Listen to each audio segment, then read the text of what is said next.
what's up, y'all? I'm Jorge. I am joined by Last. And if you don't know, last year we ran a bit where, because June was in top 8, scheduled for commentary, we got Last on. We opened with Last as the substitute, and then I very rudely kicked him off, and then we got Walt on. And we sold it, I think, a little bit too well. We sold it just a tiny bit too hard. I think I had tears in my eyes. I dabbed some water in so that I could. You played it kind of subtle. You were like, what? Like you went, what? Like, huh? Yeah. Really? But we got it for real now. Now we get an actual melee block, and it looks like we don't even have like a smidgen of downtime before we get into our first set, and that's going to be Gahtzu versus David, which we just saw David upset Anakin, which you and I were talking about. This one might be an upset of a higher caliber, though, because I think Gahtzu might have also been watching the set versus Anakin. I wouldn't let that happen to me, though. Yeah. Like, not given any turn-up space, like, Gahtzu is in there. Also, Gahtzu is a tough draw, I think, for anyone, because I think he is eternally underseeded. Yeah, I think it's a lack of attendance more than anything else for Gahtzu, though. He's, I think, only really goes to, like, some of the Florida stuff and then the really big stuff every year, and it's nice when we get to see him. But it's only like once or twice, exactly. like when we get to the real meat of it. And MC David is from Maryland, not on the MDVA PR rank, so this is going to be tough. And it has started out quite tough. And I think the other part of getting an upset in the round immediately prior is your top player opponent in the next round is probably also watching and taking notes. So, you and I were sitting in the audience talking about, like, one of the biggest things in this set with David versus Anakin is that David's getting to pluck a lot of turnips. He gets to, dash back underneath a platform or into the corner, pluck turnip, and then he, they dash attacks out or just tosses the turnip, whatever to get that additional damage or get those combos started. Yeah. Gahtzu hasn't given him a moment of respite. Yeah. I think you're exactly right to point out, like, especially with a set like that, with MC David's speed, he tells you what he's about, like all of those things that you can see. You saw the full gamut of like stage positioning, what he likes to do, and what he likes to do like a lot of the time too. And Gahtzu calling that out immediately too, because David put himself in the corner off of ledge, rolled behind, and Gahtzu was already popping that down smash out there just to catch the roll behind. Like you can't get away with anything in Gahtzu's face. No resets, just like that, literally just like that. MC David turnips just a little bit too close, and Gahtzu is on it. Like, very well spotted by you. Not just going out of the corner, but like MC David doesn't feel like, you're never fully dressed without a smile. I think MC David never really wants to approach without a turnip. Exactly, and I think that's kind of been his downfall already versus Gahtzu. It is a full best of 5. He's got at least 2 more games, at least 8 more stocks to play with, and this one certainly started out much better. I think the fountain pick too as the counter pick is helpful just because the real estate is slightly more peach favored when you've got like a single platform, for example, in the current configuration. And I think low-key it is a little bit of Gahtzu faked him out. He was like, here, I'm on top platform, go ahead. And then he goes in. Would you like a turnip, sir? Yeah, and my fist behind it.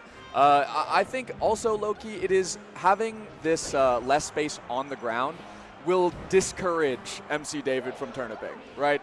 The closer proximity means that MC David's just kind of moving around the platforms a little bit more because he actually doesn't have the space to breathe.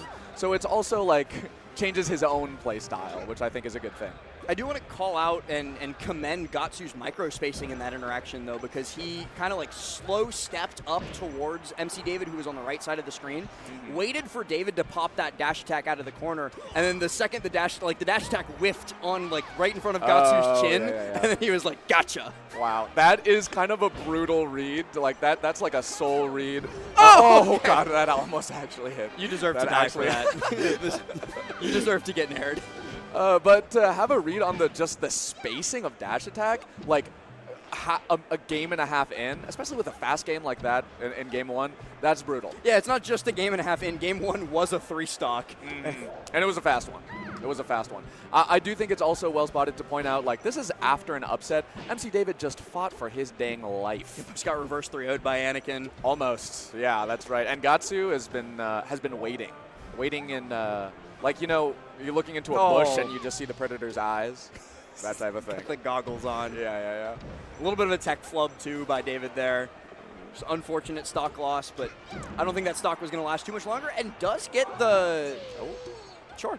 Sure. Yeah, the down smash killed, basically. The down smash killed. Yeah. I think, yeah, he's getting follow-up still. Like, he's converting. He's still moving. Getting some moves out, which I think is good, and a grab there. Gahtzu goes, what? I also was very... that's a confident grab. Yeah, Gahtzu, I think, trying to do, like, falling up air off and then, like, land on the platform, turn it into everything else for Captain Falcon. But MC David staying calm inside of shield and then popping the grab right after. Yeah. Very, very smart defensive play on the platform. It's just... There's only so much you can defend when Gahtzu's throwing out knee after knee after knee here. Yeah, you got to be smart like 5 times in a row. Exactly. And then that basically gets you not dying. Although that was smart like 3 times in a row to get the stock off. Yeah. Gahtzu, I don't like the F smash there, but it doesn't really come to anything at the end of the day because you're just going to get down throw knee anyways. Sure. And I think Gahtzu just has it on lock, whereas MC David's openings, like, he's clawing for each additional hit.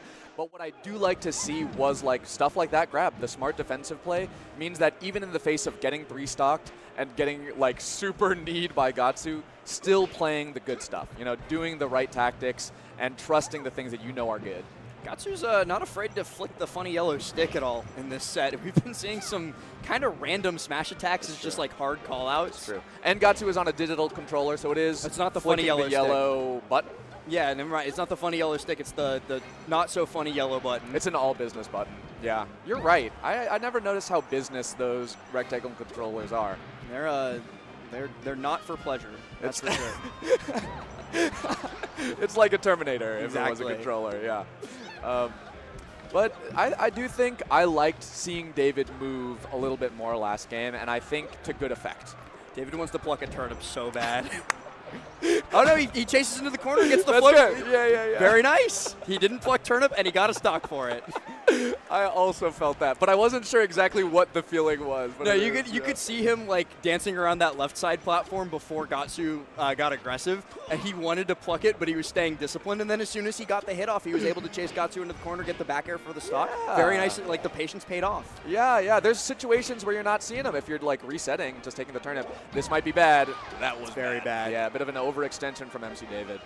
Gahtzu will not give you any freebies. Yeah, I think could have just like been a lot. Oh, wow. Falcon dive gets him. Could have been a lot more confident in just like standing at roll distance on ledge, looking for like some sort of because obviously on ledge dash, Peach can catch that with a lot of options. Yeah. And so I think that David got just like a little bit too desperate of like, I need to edge guard. I can't let him get to the ledge. Yes. That's an additional mental load. Like when you're up against when you're trying to pull off the upset. If I get an opening, please let me kill off of this. Yeah.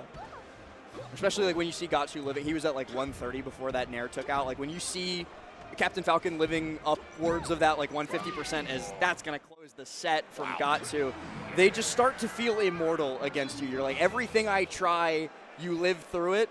What am I supposed to do? I don't know how I'm going to end this stock. Exactly. Like you've taken you get all out of the setups. all of the true stuff isn't going to work anymore. All the setups aren't going to work anymore, and so it's going to have to be like a stray